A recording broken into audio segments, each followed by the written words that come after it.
हम सब जानते हैं कि भारत की ज्यादातर नदियां एक ही दिशा में बहती हैं, लेकिन नर्मदा नदी हमेशा उल्टी दिशा में बहती है। इसके पीछे भूगोल तो है ही, पर हमारी लोक कथाओं में एक बहुत ही भावुक कहानी भी बताई गई है।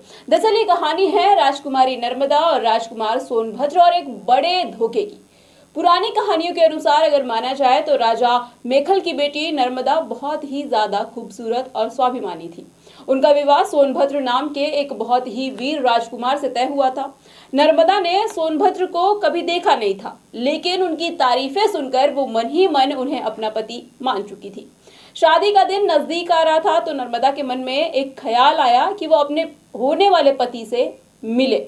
उन्होंने सोचा कि क्यों ना एक संदेश भेजा जाए। इसके लिए उन्होंने अपनी सबसे भरोसेमंद और सहेली जैसी दासी, जिसका नाम जूहिला था, उसे चुना।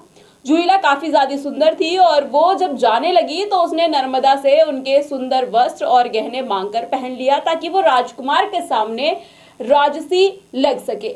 लेकिन यहीं से कहानी में एक बहुत बड़ा मोड़ आता है।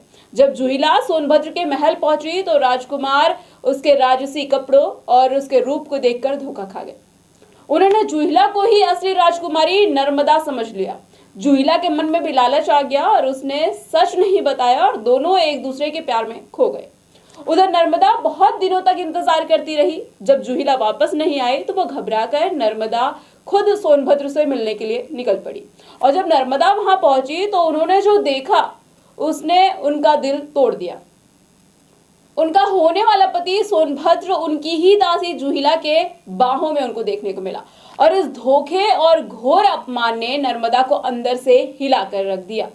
उन्हें बहुत गुस्सा आया और उनका स्वाभिमान जाग उठा। उन्होंने तुरंत उस रिश्ते को ठुकरा दिया और कसम खाई कि वे जिंदगी भर शादी नहीं करेंगी और वो कुंवारी रहेंगी। और उसी गुस्से और दुख में नर्मदा तुरंत पलट गई और विपरीत दिशा यानी कि पश्चिम की ओर तेजी से बह निकली।